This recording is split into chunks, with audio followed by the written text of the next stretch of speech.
ሸሃዳ መቀበል እፈልጋለሁ። ግን ውስጤንም ከሚረብሹት መጀመሪያ ላይ አንድ 3 ጥያቄዎች አለኝ። እነሱ ልጠይቅና መልሰህልኝ ክብሩ ከተገባኝ ብቀበል ደስ ይለኛል።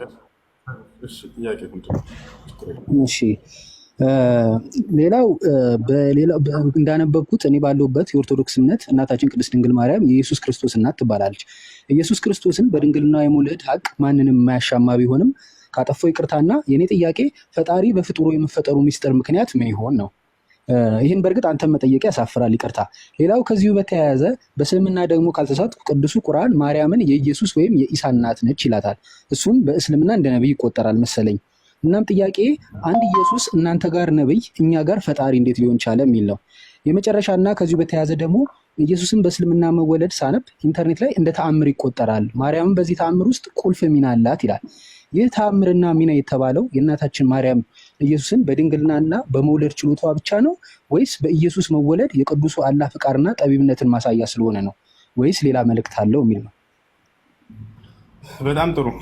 አዎ ድንግል ማርያም በድንግልናዋ ማንም ወንድ ሳይነካት፣ ልብ በሉ ሳይገናኛት ብቻ አይደለም፣ አንድ ባዕድ ወንድ እንኳን እንዲህ አድርጎ ነክቷት የማታውቅ እንደሆነች ተነግሯል በቁርአን ላይ። ወለም የምሰስኒ በሸር አለች፣ ወንድ ያልነካኝ ሲሆን የምትለውን ቃሏን አላህ አረጋግጦ አስፍሮላታል። ማንም ወንድ አልነካትም። በዚህ ማንም ወንድ ሳይነካት በድንግልናዋ ሳለች አምላክ አላህ ሱብሓነሁ ወተዓላ ተአምራዊ በሆነ መንገድ ያለ ወንድ ግንኙነት ከእርሷ ልጅን ፈጥሯል። ገብቷችኋል? ይሄንን ምክንያቱንም ጠይቃ ነበር። ለምንድን ነው የሚለውን መልአኩ ገብርኤል መጥቶ ይህን በነገራት ጊዜ ጠየቀችው።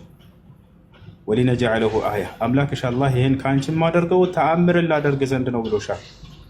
ተአምር ማለት እስከዛሬ ሲደረጉ ከነበሩ ነገራቶች ወጣ ያለ በተለምዶ የማይታወቅ ያንን ጥሶ የመጣ ማለት ነው።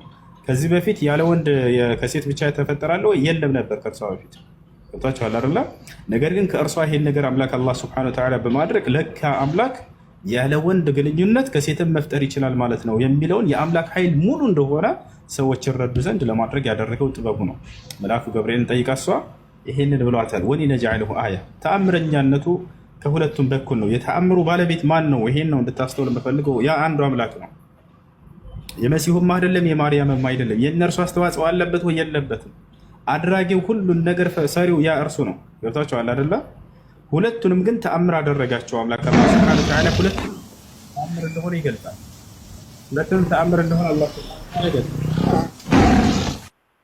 ከሱም አንፃር ተአምር ነው፣ ከሷም አንፃር ተአምር ነው። ወለቲ አሕሰነት ፈርጀሃ ፈነፈኽና ፊሃ ሚን ሩሒና ወጀዐልናሃ ወብነሃ አየተን ሊልዓለሚን ይላል። እርሷንም ልጇንም ለዓለማት ድንቅ ተአምር አደረግኳቸው ይላል አላህ። እርሷንም ልጇንም ተአምር አደረግኳቸው። የእርሷም ተአምር ነው ያለ ወንድ ማንም ወንድ ሳይገናኛት የወለደች ሴት ያቻትና ተብላ ትገለጻለች አይደለ? ተአምር ነች። እርሱም ተአምር ነው ያለ አባት ከእናት ብቻ የተፈጠረ የተገኘ በማለት ይሄም ለእርሱም ተአምር ነው። ገብታችኋል አይደለ? አምላክ በእነርሱ ላይ ድንቅ ስራውን ተአምሩን አሳይቷል። አዎ ተአምር ናቸው። ገብታችኋል አይደል? የዚህ ግን ባለቤቱ ማን ነው? ያ አንዱ አምላክ ነው። ያንን አንዱን አምላክ ነው ልንደነቅበት የሚገባው። ያንን አንዱን አምላክ ነው በዚህ ነገር ላይ ልንገረምበት የሚገባው። ገብታችኋል አይደለ? ያ ነው። ስለዚህ ክርስቶስ ለምንድን ነው ታዲያ ከተወለደስ በኋላ ወይ ከተፈጠረ በኋላ ምን ለመሆን ነው የሚለውንም ማርያም ጠይቃ ተመልሶላታል። ወራህመተን ሚና አላት። ቀጥሎ መልአኩ ገብርኤል ምን አላት? አምላክሽ አላህ ተአምር ላደርገውና ልክ እንዲሁ ደግሞ ከእኔ የሆነ እዝነት ሲሆን አለ። ለማን? ለእስራኤል ሰዎች። ነቢዩ ሙሐመድን ሰለላሁ ዐለይሂ ወሰለም ከእኔ የሆነ እዝነት ናቸው ለዓለም ሰዎች ብሎ ይገልጻቸዋል። ነቢያቶች የአምላክ እዝነት ናቸው ለሰው ልጆች። አምላክ ሲያዝን ጊዜ ለሰዎች ከራሱ ጋር ሊያስተዋውቃቸው፣ ሊያስታርቃቸው፣ ሊመልሳቸው ሲፈልግ ነቢያትን ያስነሳና ይልካል። ያ ነቢይ ስለ አምላክ ማንነት ሲናገር እነዚያ ሰዎች ሲያውቁና አምላክን ሲገዙ ሲያውቁ ጊዜ ዛኔ ከእርሱ ጋር ህብረት ይፈጥራሉ ማለት ነው። ገብታችኋል አይደለ? ስለዚህ አምላክ አላህ ሱብሓነሁ ወተዓላ መልእክተኛ አድርጎ ሊልከው ከእኔ የሆነ እዝነት የሚለውን በሌላ ቦታ ላይ አላህ ሲገልጸው ምን አለ? ስለ መሲሁ ሲነግራት ለማርያም ወረሱለን ኢላ በኒ እስራኤል አለ። ወደ እስራኤል ልጆች የምልከው መልእክተኛ አድርገዋለሁኝም አላት። ያችሁ ለእስራኤል ሰዎች የተላከ ነው። ለእስራኤል ሰዎች በቃ እንደ አርአያ ተደርጎ የተመረጠ ነው። አምላክ አላህ ሱብሓነሁ ወተዓላ ሌላ ቦታ ላይ በሱረቱ ዙኽሩፍ ላይ ሲናገር ምን ይላል? ኢን ሁወ ኢላ ዐብዱን አንዐምና ዐለይሂ ወጀዐልናሁ መሰለን ሊበኒ እስራኤል ይላል። እርሱ የማርያም ልጅ ጸጋዬን ከዋልኩባቸው መልእክተኞቼ መካከል ነው፣ አገልጋዮቼ መካከል ነው ካለ በኋላ ለእስራኤል ልጆችም ተምሳሌት አድርጌዋለሁ ይላል። እርሱ አዎ በጊዜው ለነበሩ ለእስራኤል ሰዎች መልእክተኛ ነበር፣ ተምሳሌት ነበር፣ ነብይ ነበር።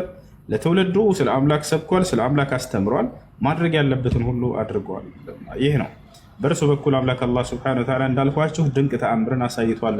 ለሰዎች ታችኋል። ሙታንን የማስነሳት ተአምር ተሰጥቷል። ማየት የተሳናቸውን አይናቸውን የመፈወስ ተአምር ተሰጥቷል። መስማት የተሳናቸውን እንዲሰሙ ተአምር ተሰጥቷል። ለምጽ ያለባቸውን ዝም ብሎ በመዳበስ ይፈውሳቸው ነበር። ቢስሚላህ በአላህ ስም ብሎ ይፈውሳቸዋል። ወዲያውም አይናቸው እያየ ይፈወሳሉ። መሲሁ ከደጋግ መልእክተኞች ነቢያቶች መካከል ነበር። አላህ በጣም በርካታ ተአምራትን ሰጥቶታል። ይሄም በቁርአን ላይ ይናገራል። በሱረቱል በቀራ ላይ ወለቀድ አተይና ሙሳ ልኪታብ ወቀፈይና ሚን ባዕድህ ብሩስል ወአተይና ዒሳ ብነ መርየም ልበይናት ይላል። የማርያምን ልጅ ዒሳንም በጣም በርካታ ተአምራትን ሰጥቶታል።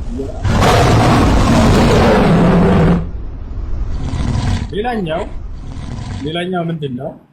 መሲሁ ዒሳ ዓለይሂ ሰላም የሚደንቅ ተአምራቶችን ካደረጋቸው መካከል ከማ ዩርዋ ዛሊክ ይህ እንደተዘገበው መሲሁ ከዕለታት አንድ ቀን ከእስራኤል ወጣ ብሎ መሄድን አሰበ። ለመሆኑ ይሄ መሲሁ ያለበት መንገድ እውነት ነው ወይንስ ሐሰት ነው የሚለውን ለማረጋገጥ አንድ ሰው አብሮት ልከተለህ የምትሄድበት ቦታ ነው። ልከተለህ አለው። መሲሁ እሺ ተከተለኝ አለው። እሺ ተከተለኝ አለው። በጉዟችን ላይ ጉዞ ሊያደርጉ ነው። ስንቅ መያዝ አለባቸውና ስንቅ እንያዝ አሉ። መሲሁ ዒሳ ዓለይሂ ሰላም አንድ ዳቦ ወይንም አንዲት ቂጣ ይይዛል። ያኛው ደግሞ ሁለት አመጣ። በቃ ስምምነት አደረጉ። በጉዟችን ላይ እነዚህን ሶስት